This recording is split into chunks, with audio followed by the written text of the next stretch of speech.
व्याप्तदेहाय दक्षिणामूर्तये नमः विष्णुयामदेवाः वक्त्रं पश्येमाक्षुरेत्राः स्थिरैरङ्गैः स्तुष्टुवागुंसस्तनभिः विषयमदेवहितेतायुः स्वस्ति न इन्द्रो वृद्धर्षभाः स्वस्ति नः पूषा विश्ववेदाः स्वस्ति नस्तार्क्ष्यवृष्टिनेमिः स्वस्ति न बृहस्पतिर्दधातु ॐ शान्ति शान्ति शान्तिः।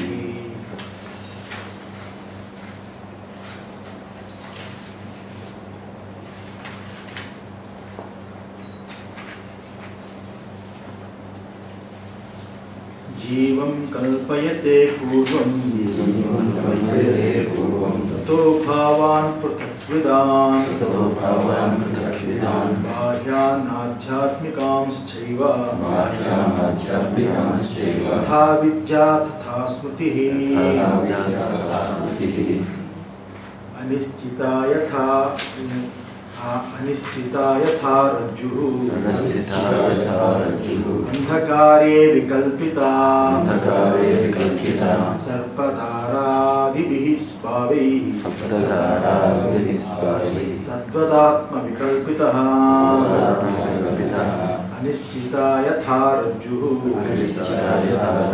अंधकारे विकल्पिता सर्पधारादिभिः भावैः तद्वदात्मा विकल्पितः।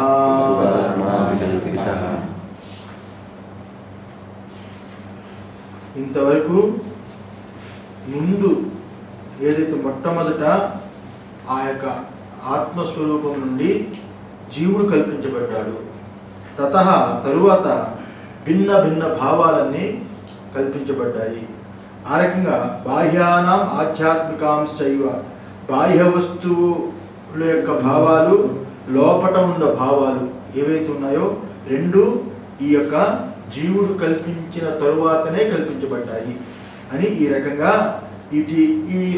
ఏదైతే ఉందో అలాంటి జీవుడికి ఎటువంటి విజ్ఞానం ఉన్నదో, జీవుడు అంటే ఇక్కడ నేను, ఎటువంటి విజ్ఞానము ఆయనకి ఉన్నదో అటువంటి స్మృతే ఉంటుంది ఈ లోకంలో. ఇదందరికీ తెలిసినదే అని మనం నిన్న చెప్పుకున్నాం. ఇప్పుడు అనిశ్చిత యథారుజు అంధకారే వికల్పిత సర్పదారాదిభిః భావైః తద్వదాత్మా వికల్పిత.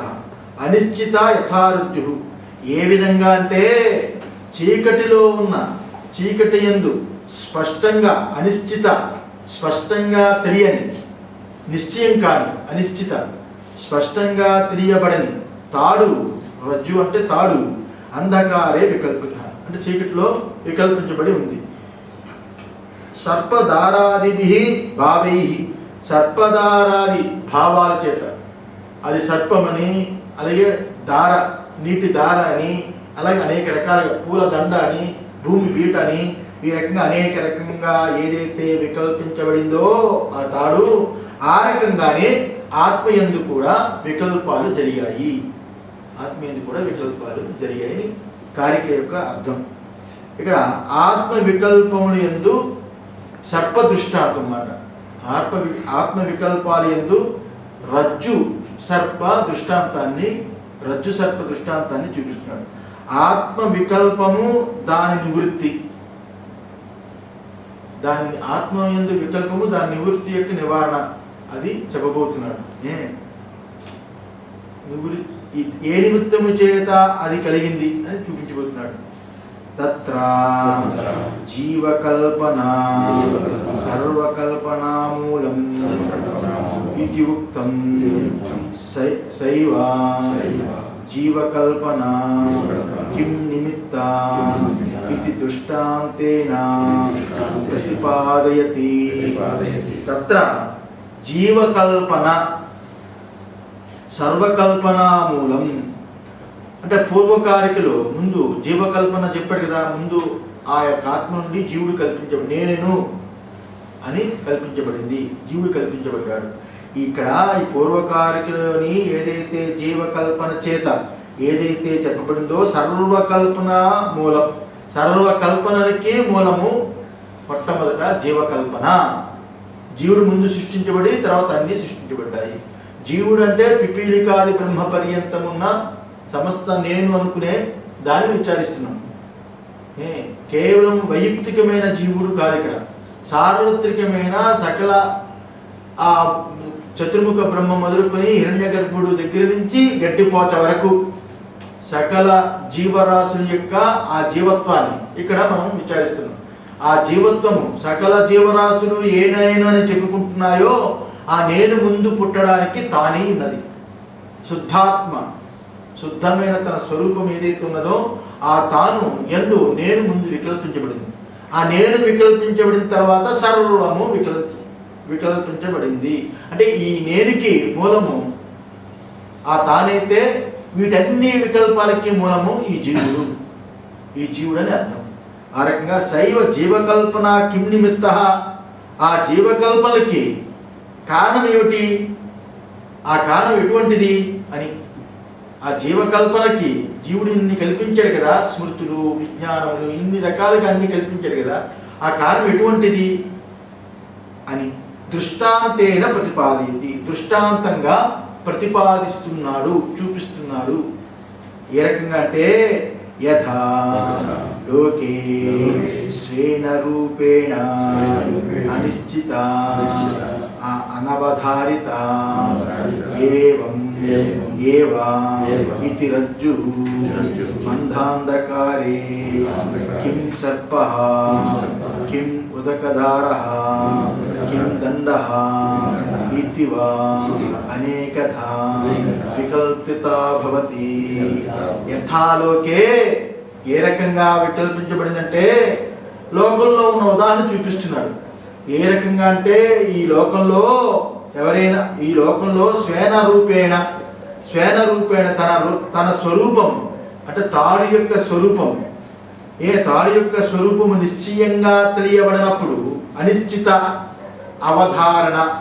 అవధారిత అంటే నిశ్చయంగా తెలియనప్పుడు, దాని సరిగా తెలియనప్పుడు ఏమవుతుంది, ఏవం ఏవ ఇది రజ్జువు, ఇది రజ్జువు ఇది తాడు అని స్పష్టంగా తెలియనప్పుడు మందాంధకారే ఆ మసక చీకటిలో ఆ యొక్క దాని యొక్క నిజస్వరూపం, తాడు యొక్క నిజస్వరూపం ఆ చీకటిలో తెలియనప్పుడు కిం సర్పః ఇది సర్పమా,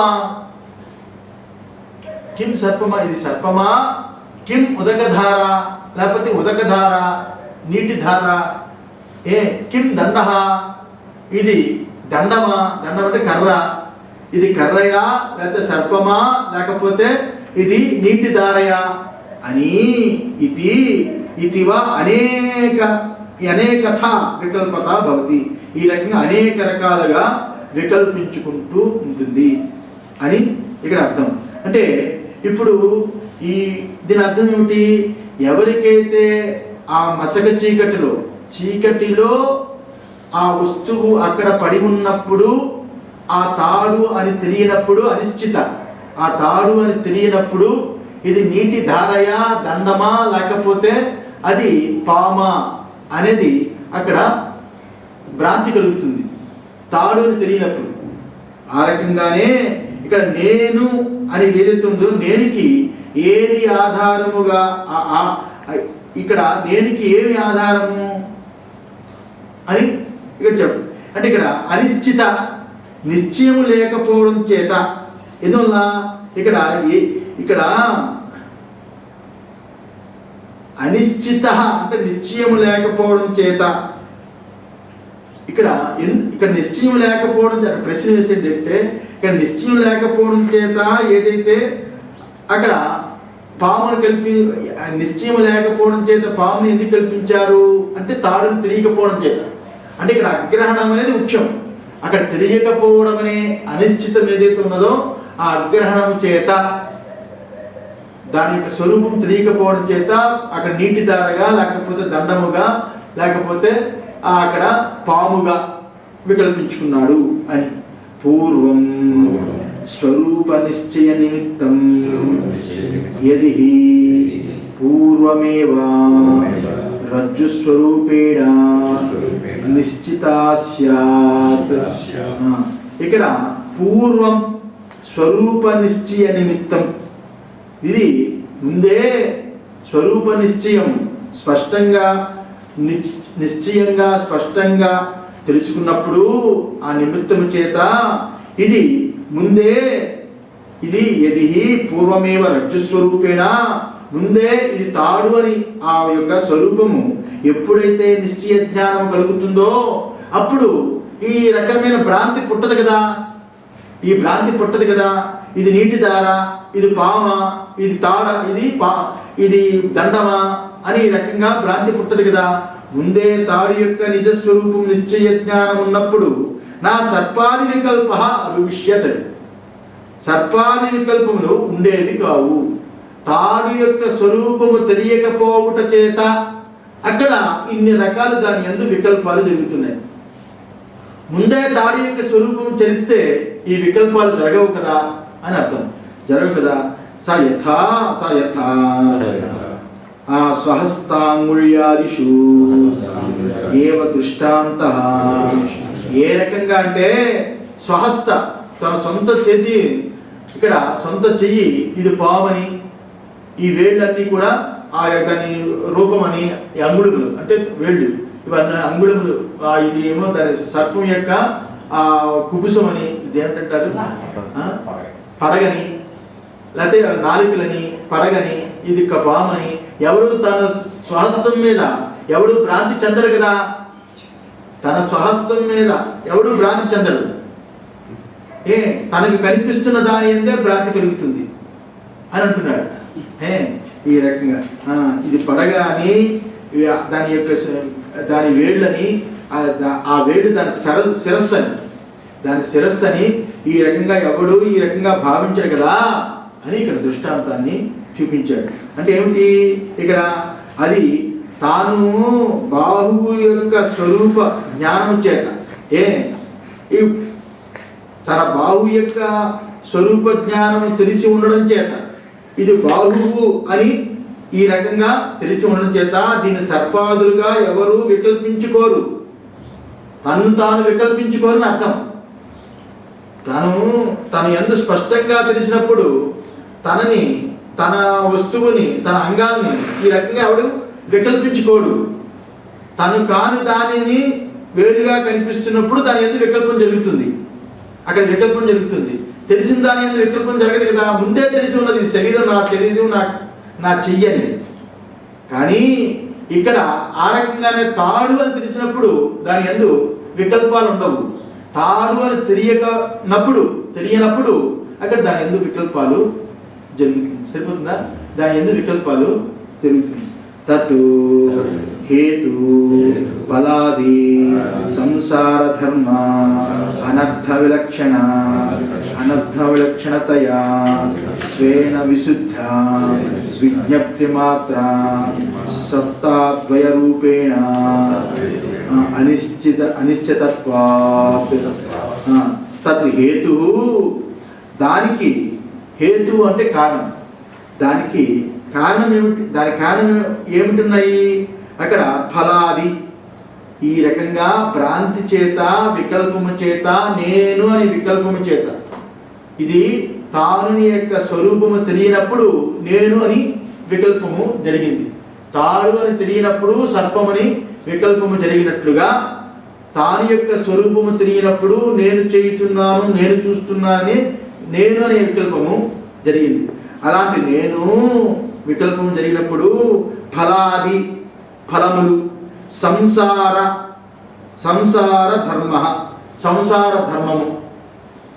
సంసార ధర్మం అంటే చావు పుట్టుకులు, ఆకలి దప్పుకులు, సుఖదుఖాదులు, ఇలాంటి సంసార ధర్మములతో కూడుకొని అనర్థ విలక్షణ, అనర్థాలు, అలాంటి అనర్థాలకి విలక్షణమైన, అనర్థాలకి వేరుగా అయిన తయా స్వేన విశుద్ధ విజ్ఞప్తి మాత్ర, ఇలాంటి ఏదైతే ఫలాదులు, సంసార ధర్మములు ఇలాంటితో కూడుకున్న అనర్థాలకి విలక్షణమైన తన స్వరూపము చేత విశుద్ధమైన కేవల తన స్వరూపం. విజ్ఞప్తి అంటే కేవలం ఎరుక స్వరూపం, విజ్ఞప్తి మాత్ర స్వరూపం, అసాధారణ రూపం అని అక్కడ సుషుప్తి గురించి చెప్తున్నప్పుడు శంకరాచార్యులు చెప్పారు, విజ్ఞప్తి అంటే అది అసాధారణ స్వరూపమై ఉన్నది. అంటే అది సాధారణమైన విద్య కాదు, తెలివి కాదు, అది అసాధారణమైనది. అంటే ఉపాధుల్లో ఉన్నది, సర్వోపాధులకి అది వట్టి తెలివి స్వరూపమై ఉన్నది, అంటే సాక్షి స్వరూపం. అలాంటి తన స్వరూపము చేత విశుద్ధమైన కేవల తెలివి స్వరూప మాత్రము చేత అద్వయ రూపముతో ఉన్నప్పటికీ తన స్వరూపము అద్వయ రూపముతో ఉన్నప్పటికీ అనిశ్చితత్వాత్, అలాంటి అద్వయ స్వరూపమైన విజ్ఞప్తి స్వరూపమైన కేవల ఎరుక స్వరూపమైన తన తత్వము తెలియనప్పుడు, అనిశ్చితత్వాత్ తన స్వరూపమైన ఆత్మ యొక్క తత్వము తాను యొక్క తత్వము తెలియనప్పుడు జీవ ప్రాణాది అనంత భావ భేదైః ఆత్మా వికల్పిత, ఆ రకంగా తెలియనప్పుడు జీవ ప్రాణాది జీవులుగా అనేక ప్రాణులుగా, జీవులుగా అంటే నేనుగా, నాతో పాటు అనేక ప్రాణులుగా అనంత భావ భేదైః అనంత భావ భేదములతో, అంటే అనేక రకమైన ఆ దృశ్యమాన ప్రాణులు, జంగమాలు, స్థావరాలు, నదులు, తీర్థములు, అనేకమైన సమస్త కదిలే ప్రాణములు, కదలని ప్రాణములు, సమస్తమైన ప్రాణములు అన్నిటికీ కారణము తన యొక్క స్వరూపము తెలియనప్పుడు. తన స్వరూపం ఏమిటి? నిత్య ఎరుక స్వరూపమైన, తెలివి స్వరూపమైన, సాక్షి స్వరూపమైన ఒట్టి ఆత్మ, కేవల ఆత్మస్వరూపమై ఉన్నది. అలాంటి ఆత్మస్వరూపం యొక్క తత్వము అనిశ్చిత తెలియనప్పుడు, తాడు అని తెలియనప్పుడు అక్కడ సర్పాదులుగా ఏ రకంగా వికల్పం జరిగిందో, తాను యొక్క స్వరూపము తెలియనప్పుడు ఈ రకంగా అని ఆ తెలియనప్పుడు నేను ప్లస్ నాతో పాటు అందరూ అని ఈ భావ వికల్పాలు ఏవైతే ఉన్నాయో ఆత్మయందు ఈ రకంగా ఆత్మయందు వికల్పింపబడి ఉన్నది. ఇత్యేష సర్వోపనిషదాం సిద్ధాంత, ఇదే సర్వోపనిషత్తుల యొక్క సిద్ధాంతమై ఉన్నది అని. ఇక్కడ ఏమిటి? ఇక్కడ జీవ ప్రాణాది అన్నారు కదా. జీవ ప్రాణాది అంటే ప్రాణములని, రాబోయే దానికి ఇక్కడ ఫౌండేషన్, ప్రాణములని, తత్వాలని, విషయాలని, సూక్ష్మాలని, స్థూలమని ఇత్యాదిగా అనేక రకంగా ఆరోపించుకుంటున్నారు. 35 తత్వాలుగా ఆరోపించుకున్నారు. తన స్వరూపమైన ఆత్మ కేవల అద్వయము అని తెలుసుకోని సంసారులు ఎవరైతే ఉన్నారు, సంసారులు అంటే ద్వైత భావం ఉన్నవాళ్ళు, నేను ప్లస్ అందరూ అనుకున్నవాళ్ళు ఎవరైతే ఉన్నారో ద్వైత భావం ఉన్నవాళ్ళు ప్రాణులని, అలాగే తత్వాలని, 35 తత్వాలు, ఆ రకంగా విషయాలని, ఆ రకంగా విషయాలు వాత్సాయనుడు చెప్పాడు, విషయాల వల్లే మోక్షం అని, వాత్సాయన కామసూత్రాలు, ఇలా విషయాలని, ఈ రకంగా సూక్ష్మమని, స్థూలమని, ఈ రకంగా అనేక రకంగా వికల్పించుకున్నారు అని అక్కడ జీవ ప్రాణాది అనంత భావ భేదైః అని చెప్పాడు. ఇక్కడ ఆత్మ వికల్పిత అంటే కేవల ఆత్మ. కేవల ఆత్మ అంటే ఆ కేవల ఆత్మ, శుద్ధాత్మ, తాను యొక్క స్వరూపం ఏ రకమైన సంసారం యొక్క అంటు లేనిది, ఏ పాపపుణ్యముల యొక్క అంటు లేనిది, ధర్మాధర్మములు అనేవి లేనిది, అంటే శూన్యమైనది, సకల కర్మ క్రియలు లేనిది, అక్రియమైన కేవల శుద్ధాత్మయందు తన స్వరూపం యందు అలాంటి స్వరూపం యొక్క విజ్ఞానం లేనప్పుడు, అలాంటి స్వరూపమైన విజ్ఞానం లేనప్పుడు దానిని మనం ఎలా చూస్తున్నాము? ప్రపంచంగా చూస్తున్నాము. అలాంటి స్వరూపమైన ఏ రకమైన క్రియలు, ఏ రకమైన విషయాలు, ఏ రకమైన పాపపుణ్యములు ఏ అంటూ లేని కేవల ఆత్మయందు ఆ ఆత్మ తెలియనప్పుడు, ఆ విజ్ఞానం, ఆ ఆత్మ యొక్క అనుభవం లేనప్పుడు ఆత్మనే ప్రపంచంగా చూస్తున్నాను అని ఇక్కడ ఆత్మ వికల్పిత, ఆత్మని ఈ రకంగా వికల్పిస్తున్నాం. ఇంకా ఆత్మని తెలియనప్పుడు ఇంకోలా చూస్తున్నాం, ప్రపంచంగా చూస్తున్నాం. ఆత్మ అని తెలియనప్పుడు తన ఆత్మనే అక్కడ జాగ్రత్తని, స్వప్నమని, సుషుప్తి అని, బీజమని, అంకురమని, ప్రాజ్ఞుడని, ఇలాగా అనేక రకాలుగా ఆయన్నే వికల్పిస్తున్నాడు. ఆత్మ కేవలము తుర్యుడైన ఈ ఆత్మ ఏ అవస్థలు లేనివాడు అని తెలిసినప్పుడు ఈ రకమైన వికల్పాలు ఉండవు. ఏ రకంగా ఆ తాడు అని తెలియనప్పుడు అక్కడ నీటి దారగా, దండముగా, లేకపోతే సర్పముగా ఆరోపించుకుంటున్నామో ఆ రకంగా తన స్వరూపమైన ఆత్మ తెలియనప్పుడు ప్రాజ్ఞుడుగా, అలాగే తేజసుడుగా, ఆ రకంగానే ఆ యొక్క విశ్వడుగా, జాగ్రత్తగా, స్వప్నముగా, సుషుప్తిగా, బీజముగా, అంకురంగా, ఇత్యాదిగా అనేక రకంగా ఆ స్వరూపమైన ఆత్మనే ఆరోపించుకుంటున్నాము అని ఇక్కడ ఆత్మ వికల్పిత, దీని గురించి కూడా వస్తుంది కార్యక్రమంలో. నెక్స్ట్ అనేక రకాలుగా వికల్పించుకుంటున్నారు. ఇలాగా ఇచ్చేష ఉపనిషదాం సిద్ధాంత, ఇక్కడ ఈ రకంగా ఉపనిషత్తులు చెబుతున్నాయి. ఒక్కసారి ఈ ఆత్మ తాను అని, ఈ ఆత్మని, ఈ నేనుని తానని చక్కగా ఒక్కసారి నిశ్చయిస్తే ఈ వికల్పాలు ఏవి కూడా ఉండవు. అన్నీ ఆత్మయందు, ఆ వికల్పాలన్నీ ఆత్మయందు అణిగిపోతాయి, తొలగిపోతాయి అని చెప్పేది. సర్వోపనిషత్తులు ఇంతే చెప్తున్నాయి. ఏం చెప్తున్నాయి? అప్రాణోహి మనాః సుప్రహ అని చెప్తున్నాయి. ఏతస్మాత్ జాయతే ప్రాణో మనః సర్వేంద్రియాణి చ అని ముండకోపనిషత్తు 2:1-2-3 అప్రాణోహి మనాః సుప్రహ అని మొదలుపెట్టాడు. అప్రాణుడు, అతను ప్రాణము లేనివాడు. నిషేధ రూపకంగా ఏదైతే ప్రాణము ఆత్మ అని అనుకుంటున్నారో అతను ప్రాణము లేనివాడు. సుషుప్తి అనుభవంలో ప్రాణం లేకపోయినా తాను ఉంటాడు. పని చూసేవాడి దృష్టిలో అక్కడ ప్రాణం ఉన్నట్టుగా కనిపించిన యోగులు ప్రాణాన్ని కూడా వదిలిపెట్టి సమాధిలో ఉంటారు. ప్రాణ బంధనం చేసినప్పుడు కుంభక రేచక ప్రాణాయామాలతో బంధము చేసి ఆ బంధము చేసినప్పుడు కూడా ప్రాణం లేకపోయినా తాను ఉంటాడు. అందువల్ల ప్రాణము లేకపోయినా ఆ కుంభక ఆ ప్రాణాన్ని నిలిపినప్పుడు తాను ఆ ప్రాణాన్ని నిలపడం కూడా చూస్తాడు. ప్రాణం యొక్క ధర్మము, ఆకలి దప్పికలు ప్రాణములైతే ప్రాణము లేని స్వరూపమై తాను కేవలం అప్రాణుడై ఉన్నాడు. ప్రాణానికి కూడా ఆయన ద్రష్ట అయి ఉన్నాడు. ఆ రకంగా మనస్సు కూడా లేనివాడు కదా, మనస్సు కూడా లేనివాడు. సుషుప్తిలో అక్కడ మనస్సు లేదు. మనస్సు లేకపోయినా తాను ఉన్నవాడు. అలాగే సమాధిలో కూడా అక్కడ ప్రాణం ఆగితే మనస్సు ఆగుతుంది, మనస్సు ఆగితే ప్రాణం ఆగుతుంది. సమాధిలో ఉన్నవాడికి గాలి చూస్తే ఆడదు, ఉండదు. కోమాలో ఉన్నవాడికి కూడా అనుకుంటాను, మనకు తెలియదు. కోమ ఉన్నవాడు కాదు. సమాధిలో ఉన్నవాడికి ప్రాణము ఆగుతుంది, మనస్సు ఆగుతుంది. మనస్సు ప్రాణము 2 ఆగిపోతాయి. అందువల్ల అక్కడ మనస్సు లేకపోయినా, ప్రాణము లేకపోయినా సమాధిలో తాను ఉంటాడు. సుషుప్తి అనుభవాల్లో చూస్తే ఇక్కడ ప్రాణం లేకపోయినా, మనసు లేకపోయినా ఉంటాడు. అందులో మనసు లేకపోయినా ఉన్నవాడు అని శుభ్రహ అంటే ఏ రకమైన అంటూ లేనివాడు, శుద్ధమైన వాడు. ఆ రకంగా అతడు ఏతస్మాత్ జాయతే ప్రాణం, అక్కడ చెప్తాడనమాట. అలాంటి అక్షరుడు కంటే వాడు పరుడు అని.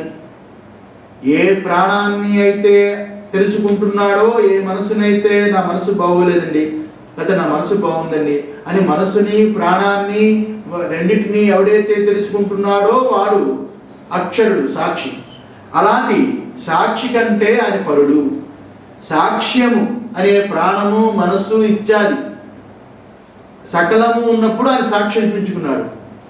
సకలము తన యందు నిషేధించినప్పుడు ఆయన సాక్షి కాడు, కేవలము స్వరూపమే ఉన్నాడు, ఆత్మై ఉన్నాడు అని అక్షరుడు కంటే పరమైన వాడు. ఈలాగా ఏతస్మాత్ జాయతే ప్రాణః మనః సర్వేంద్రియాణి చ, అలాంటి దాని నుండే ఏ ప్రాణాదులు లేని తన స్వరూపమైన ఆత్మయందే అధ్యారోపము చేత, అవిద్య చేత ఇలా కల్పించుకున్నాం. ఏమని? ఆర్యందే ప్రాణములు పుడుతున్నట్లుగా, మనస్సు పుడుతున్నట్టుగా, సర్వేంద్రియాలు కూడా పుడుతున్నట్టుగా కల్పించు. అంటే సకలము పుట్టడానికి ఆయనే కారణమై ఉన్నాడు. నిజంగా అన్ని పుట్టడానికి లోపట ఆయనలో ఈ భావాలు ఉన్నాయా? పుట్టినప్పుడు ఆ భావాలు లోపట ఉన్నాయని అందులో బీజము ఆరోపిస్తున్నాము. లోపల ఉన్న బీజరూపమైన దాని భావము, బయట కనిపిస్తున్న వ్యక్తమేము. ఈ వ్యక్తము అవ్యక్తము రెండుటికి ఈ తాను ఆధారంగా ఉన్నాడు. అంటే అర్థం ఏమిటి? ఈ తాను యొక్క స్వరూపము చేతే బీజ రూపకంగా ఉన్న వ్యక్త రూపకంగా ఉన్న రెండిటికి తానే ఆధారమై ఉన్నది. తానే ఆధారమై ఉన్నది. పాముని భయపడ్డాము. పాముని భయపడ్డాము. అటుపక్క వెళ్ళలేదు. రాత్రి 11 అయింది. ఎక్కడికో వెళ్ళాలనుకున్నాం, అవ్వలేదు. పాము అక్కడ పాము ఉందని అనుకున్నాం.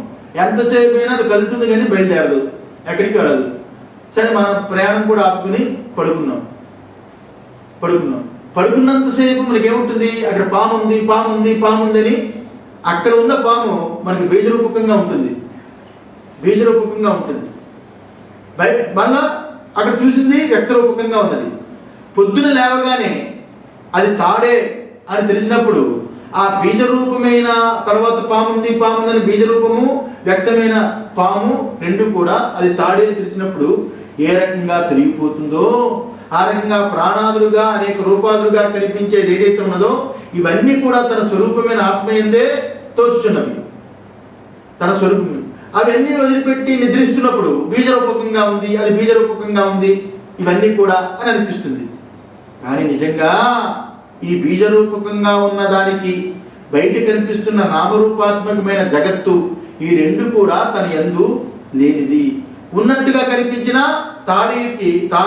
తాడే ఆ బీజరూపకంగా ఉన్న పాముకి, పాముగా కనిపిస్తున్న వ్యక్తమైన దానికి రెండిటికి ఆ తాడే ఏ రకంగా ఆధారమై ఉన్నదో, తాడే రెండిటికి కల్పనకి కారణమై ఉన్నదో, అది తానే రెండిటికి కల్పనై ఉన్నది. రెండు వికల్పాలకి తానే కారణమై ఉన్నది. అజాయమానో బహుదా విజాయతే, తైత్రీయోపనిషత్తు. అజాయమానో బహుదా విజాయతే, తైత్రీ ఆరణ్యకం. అంటే 3:13. ఇక్కడ అజాయమానో బహుదా విజాయతే అంటే పుట్టుక లేనివాడైనప్పటికీ అనేకంగా కనిపిస్తున్నాడు. పుట్టుక లేనివాడైనప్పటికీ ఆయన అనేకంగా అనిపిస్తున్నాడు కదా. రజ్జువు యందు పాము పుట్టడం ఏంటండి? రజ్జువు పాముగా తోచడం ఏమిటి? రజ్జు అనేది అది ఒక జడమైన స్వరూపం. పాము అనేది ఒక కదిలికతో కూడుక చేతనం. అలాంటి చేతనమైన పాము జడమైన తాడు ఎందుకు కనిపించడం ఏమిటి? అది ఆశ్చర్యం కదా. అదే అవిద్య.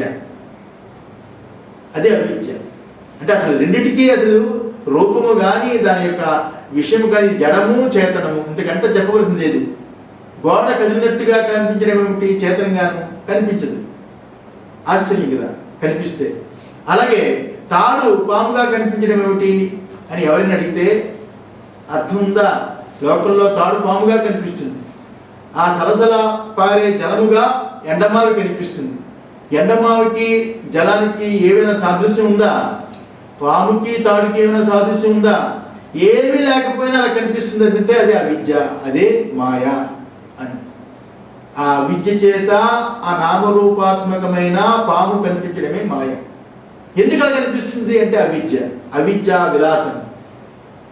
ఈ రకంగా ఆ స్వరూపమైన తాను తెలియనప్పుడు అలాంటి కేవలం ఎరుక స్వరూపమైన, కేవలము ప్రకాశ స్వరూపమైన ఆత్మయే ఇక్కడ ప్రాణుడుగా, మనస్సుగా అనేక రకంగా అయ్యాడు అని. నిజంగా ఆయన పుట్టనే లేదు. తం వేద్యం పురుషం వేద యథామావో మృత్యు పరివ్యథా ఇది. ఏ రకంగా తం వేద్యం పురుషం వేద, ఏదైతే తం వేద్యం దేన్నైతే తెలుసుకోవలసిన ఆ పురుషుడు ఎవరైతే ఉన్నాడో అలాంటి పరమ పురుషుణ్ణి వేద తెలుసుకోవలసిన విషయం ఏదైతే ఉన్నది అంటే లోకంలో ఆ పరమ పురుషుడైన ఆ ఆత్మస్వరూపుడే. దానిని తెలుసుకో, యథామావో మృత్యు పరివ్యథ ఇది. ఏ రకంగా అంటే మేము తెలుసుకోకపోతే నిన్ను తెలుసుకోకపోతే ఆ మృత్యుదేవత మిమ్మల్ని తెలుసుకోకపోతే అలా తెలుసుకుంటే మిమ్మల్ని ఆ మృత్యుదేవత బాధించదు. ఈ రకంగా తెలుసుకోకపోతే మృత్యువు పాశానికి నువ్వు బలైపోతావు. ఎప్పుడైతే ఈ రకంగా ఆత్మపురుషుణ్ణి ఏదైతే తెలుసుకోవాలో దాన్ని తెలుసుకుంటే నీకు ఆ మృత్యుదేవత నిన్ను బాధించడు అని ఇక్కడ అర్థం. ఇది ప్రశ్నోపనిషత్తు 6:6. ఈ రకంగా అథ తస్య భయం భవతి తావేవ భయం విదిశోమన్యానస్య తైత్రీయం ఇత్యాది శృతిభ్యః. ఈ రకంగా రెండవది ఉన్నప్పుడే భయం భవతి. తావేవ భయం విదుషులకి, ఆత్మజ్ఞానులకి, విద్వాంసులకి వాళ్ళకి రెండవది చూడరు కాబట్టి భయం లేదు. రెండవది ఉన్నప్పుడే, ద్వితీయం ఉన్నప్పుడే భయం.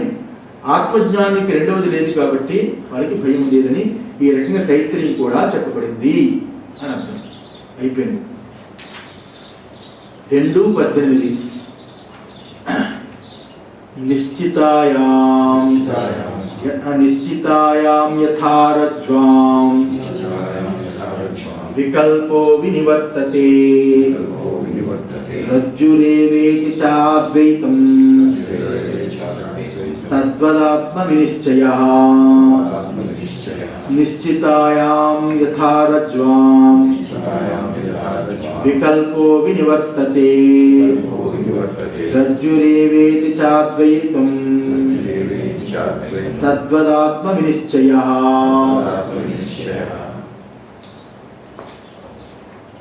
ఈ 2 శ్లోకాలు ఒకటే. ఆ కారికారిత ఈ కారిక, దీంట్లోనే వివరణ ఎక్కువ ఉంటుంది. దాని తర్వాత ఇది దాని కంటిన్యూషన్ అయితే శ్లోకం మాట కారిక. నిశ్చితాయాం యథారజ్వాం, త్రాడే, ఇది తాడే అని నిశ్చయించినప్పుడు, ఈ తాడే అని నిశ్చయించినప్పుడు ఆ తాడి యందు వికల్పో వినివర్తతే, ఏ వికల్పాలు ఉండవు. తాడే అని తెలిసినప్పుడు దాని యందు ఏ రకమైన వికల్పాలు ఉండవు. అంటే అన్ని వికల్పాలు నివర్తించబడతాయో. రజ్జురేవేతి చ అద్వైతం తద్వదాత్మ వినిశ్చయః.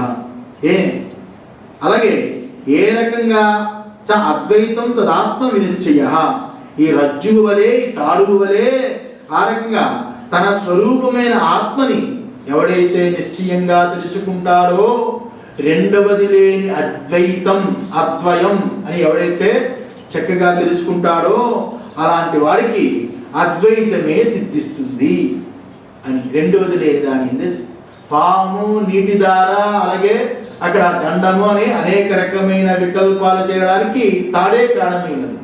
అలాంటి తాడుని నిశ్చయించినప్పుడు ఈ 3 వికల్పాలు తొలగి కేవలము అద్వయమైన తాడేని ఎలా తెలియబడుతుందో ఆ రకంగానే ఇది ప్రాణము, ఇది మనస్సు, ఇది ఇంద్రియాలు అని ఈ రకంగా ఏవైతే వికల్పిస్తామో ఆ వికల్పాలన్నీ తొలగినప్పుడు కేవలము అద్వయమైన స్వరూపమే అని తెలియబడుతుందని దీని అర్థం. రజ్జు ఏవ ఇతి నిశ్చయే సర్పాది వికల్ప నివృత్తౌ రజ్జు ఏవ ఇతి చ అద్వైతం యథా తథా నేతి నేతి ఇతి రజ్జు ఏవ ఇతి నిశ్చయే. ఇది తాడే అని నిశ్చయించినప్పుడు సర్పాది వికల్ప నివృత్తౌ రజ్జు, ఆ తాడి యందు సర్పాది వికల్పములన్నీ తొలగిపోతాయి. ఏవైతి చ అద్వైతం, ఆ రకంగా అది అద్వయమే. ఈ తాడు ఏ వికల్పాలు లేని కేవలము తాడే ఉన్నది, అది అద్వయమే ఉన్నది కానీ అది ద్వితీయముగా కాలేదు, అది అద్వయమే ఉన్నది. యథా ఏ రకంగా అనుకుంటాం తెలియబడుతుందో లోకంలో, తథా ఆ రకంగానే నేతి నేతి, ఇది కాదు ఇది కాదు అంటే అది కారణము కాదు కార్యము కాదు. నేతి నేతి అంటే కార్యమనే పాముకి ఆ తాడు కారణము కాదు, అది అద్వయమే ఉన్నది. ఎప్పుడు కూడా అది పాముకి కారణము కాదు. కారణం స్వజాతీయం కాదు కదా, స్వజాతీయం కాదు కదా. అంటే అది దేహాదులతో కూడుకుని ఉంటే ఇంకో దేహాదులతో కూడుకుని పుట్టడానికి ఏ స్వజాతీయము కాదు. అది జడమైనది, అది చేతనమైనది. అలాంటి చేతనమైన పాము కార్యరూపంగా ఏ పాము అయితే తోస్తున్నదో ఆ పాము తోచడానికి కారణము తాడే కదా. అలాంటి కారణము కార్యము రెండూ లేనిది ఈ యొక్క తాడే అని తెలిసినప్పుడు ఆ రకంగానే ప్రపంచమనే కార్యము తోచడానికి ఆ తానే కారణము అని కదా. ప్రపంచమనే కార్యం తోచడానికి తానే కారణము.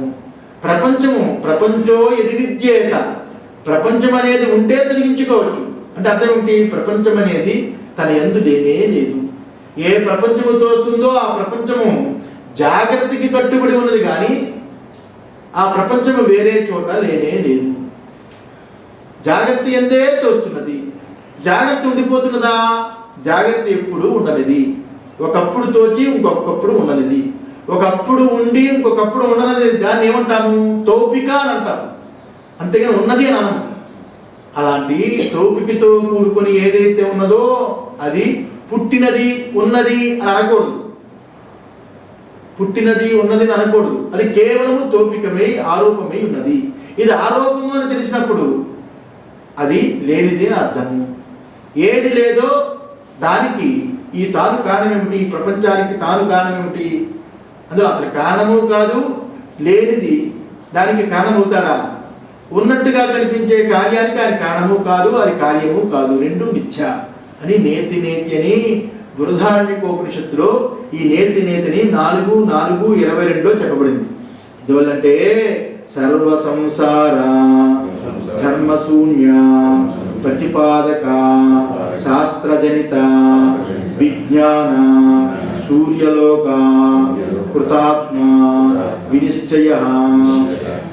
అది సర్వ సంసార ధర్మశూన్య అంటే సర్వ సంసార ధర్మములు లేనిదై.